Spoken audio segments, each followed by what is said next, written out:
मैं भारत को भारतीयता की मान्यता के आधार पर फिर से खड़ा करना चाहता हूं, उस काम में लगा और एक हिस्सा है भारत का जो सबसे महत्व का हिस्सा है, जिसको हाईटेक कहा जाता है, उच्च तकनीकी कहा जाता है, उसमें कभी कोई विदेशी कंपनी इस देश में नहीं आती।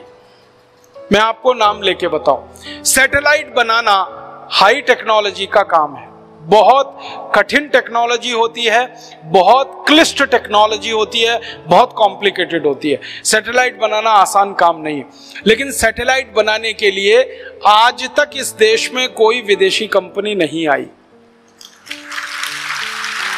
आपको सुनकर हैरानी होगी, भारत देश ने अपना सबसे पहला सैटेलाइट 1975 के साल में छोड़ा था, जिसका नाम था आर्यभट्ट।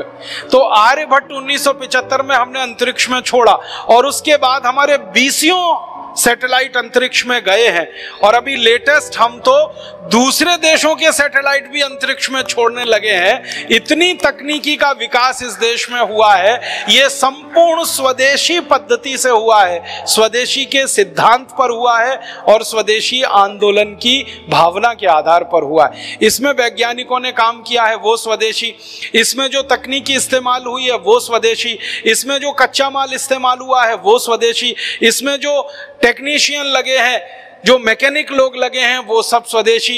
इनको छोड़ने के लिए अंतरिक्ष में जो काम हुआ है वो भी हमारी प्रयोगशालाएं स्वदेशी, इनके नियंत्रण का काम होता है वो भी प्रयोगशालाएं स्वदेशी। तो ये सारा कुछ स्वदेशी के सिद्धांत पर आधारित है सैटेलाइट के क्षेत्र में हमारा काम। और आपको मालूम है, अब सैटेलाइट छोड़ने के क्षेत्र में भारत अमेरिका, चीन, फ्रांस, ब्रिटेन के बाद 5वें नंबर का देश हो गया है। एक जमाने में ये देश हमको चिढ़ाया करते थे कि भारत का सैटेलाइट अपने देश में से छोड़ने की अनुमति नहीं देते थे। बहुत बार ऐसा होता था कि हम सैटेलाइट बनाते थे, दूसरे देशों से छोड़ने के लिए जाते थे, लेकिन वो नहीं मानते थे। अब तो हमने अपने देश में ऐसे स्टेशन विकसित किए हैं। श्री हरिकोटा ऐसा ही इस देश का बड़ा विशेष केंद्र है, जहां से हम अंतरिक्ष में रॉकेट छोड़ते हैं, सैटेलाइट लेके जाते हैं और दूसरे देशों के सैटेलाइट भी हमारे रॉकेट लॉन्चर से हम छोड़कर आते हैं। इतनी तरक्की और इतना विकास इस देश में हुआ पिछले 30 वर्ष में, तो सिर्फ स्वदेशी की ताकत और स्वदेशी के सिद्धांत पर हुआ है। एक और उदाहरण देता हूं, मिसाइल बनाने की जो टेक्नोलॉजी है यह संपूर्ण स्वदेशी है, भारत में विकसित हुई है। आज से 30 साल पहले भारत के पास कोई मिसाइल नहीं थी अपनी, हम विदेशी मिसाइलों पर निर्भर थे। या तो रूस की मिसाइल हमें मिले या अमेरिका हमको दे। लेकिन 30 साल से इस देश के वैज्ञानिकों ने, विशेष रूप से डीआरडीओ के वैज्ञानिकों ने रात दिन मेहनत और परिश्रम करके मिसाइल बनाने की स्वदेशी तकनीकी विकसित की। हमने 100 किलोमीटर की मार करने वाली मिसाइल बनाई, फिर 200 की, फिर 500 की, फिर 1000 की, फिर 1500 की, अभी 2000 की, अभी 2500 की और अब 5000 किलोमीटर की मार करने वाली मिसाइल इस देश में विकसित हो गई। और जिन वैज्ञानिकों ने यह पराक्रम किया है, जिन वैज्ञानिकों ने यह परिश्रम किया है, वो सारे वैज्ञानिक बधाई के पात्र हैं। उनका हम सबको बहुत सम्मान करना चाहिए कि विदेशों से बिना एक पैसे की तकनीकी लिए हुए संपूर्ण स्वदेशी और भारतीय तकनीकी पद्धति से उन्होंने मिसाइलें बनाकर दुनिया के सामने एक आदर्श प्रस्तुत किया। जिन वैज्ञानिकों ने यह सारा पराक्रम किया, सारा परिश्रम किया, महत्व की बात उनके बारे में जो ये है कि वो सब यहीं पैदा हुए, यहीं बढ़े, यहीं पढ़े और यहीं रिसर्च किया और इतना ऊंचा उन्होंने स्थान दुनिया के सामने भारत का स्थित करवा दिया। आप जानते हैं डॉक्टर एपीजे अब्दुल कलाम हमारे देश के मिसाइल का जो प्रोजेक्ट चला उसके पितामह माने जाते हैं। हिंदुस्तान के मिसाइल की तकनीक का इतना ज्यादा स्वदेशी विकास हुआ डॉक्टर अब्दुल कलाम जैसे वैज्ञानिकों की रात दिन मेहनत और परिश्रम का है। और एक तीसरा उदाहरण देता हूं, आज से 50 साल पहले तक सारी दुनिया भारत का नाम लेके चिढ़ाती थी कि भारत के पास कोई परमाणु बम नहीं और परमाणु बम हो भी नहीं सकता है।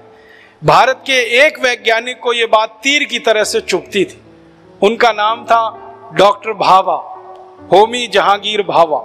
उनको ये तीर की तरह से चुभती थी कि भारत क्यों नहीं परमाणु बम बना सकता, दुनिया के वैज्ञानिक कर सकते हैं तो हम क्यों नहीं ये काम कर सकते।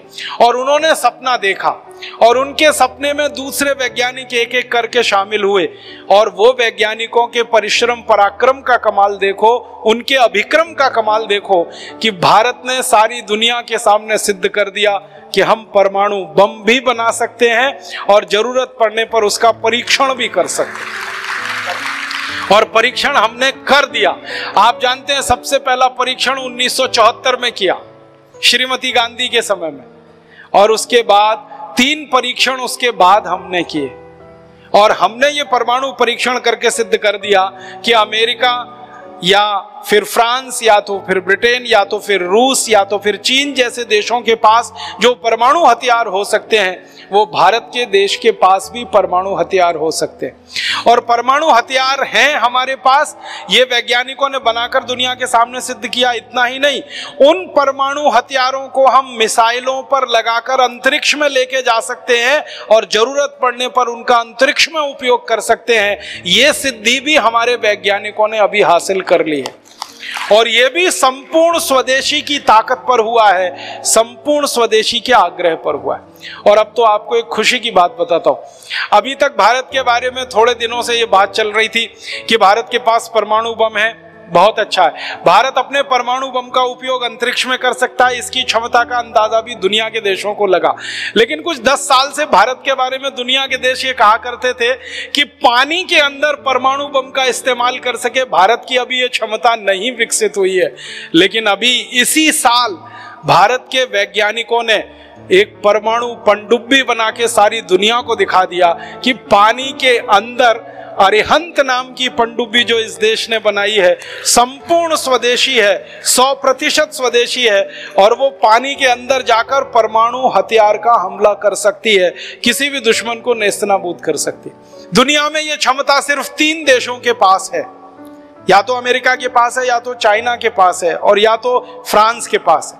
लेकिन अब भारत के पास भी ये क्षमता आ गई है कि पानी के नीचे 100 मील तक नीचे जाकर हमारी पनडुब्बी परमाणु हथियार का उपयोग कर सकती है अगर जरूरत पड़े तो पनडुब्बी में परमाणु हथियार लगा के हमें कोई विकास करना पड़ा, या रॉकेट पर परमाणु हथियार लगा के हमें कोई विकास करना पड़ा, या धरती पर परमाणु बमों का विकास करने के लिए परीक्षण करना पड़ा, ये सारी विधा का प्रयोग स्वदेशी वैज्ञानिकों ने किया, स्वदेशी तकनीकी से किया, स्वदेशी आग्रह के आधार पर किया, और स्वदेशी गौरव को सारी दुनिया में प्रतिस्थापित किया। ये हाईटेक चीजें होती हैं। मिसाइल बनाने का काम, सैटेलाइट बनाने का काम, परमाणु बम बनाने का काम, पनडुब्बी बनाने का काम, जलयान बनाने का काम, जलपोत बनाने का काम, टैंक बनाने का काम, टैंकर बनाने का काम, तोप बनाने का काम, बंदूकें बनाने का काम, राइफल बनाने का काम, गोला बारूद बनाने का काम, ये सब चीजें हाईटेक होती हैं। और इन सब चीजों में हम बहुत आगे बढ़ चुके हैं स्वदेशी के रास्ते पर।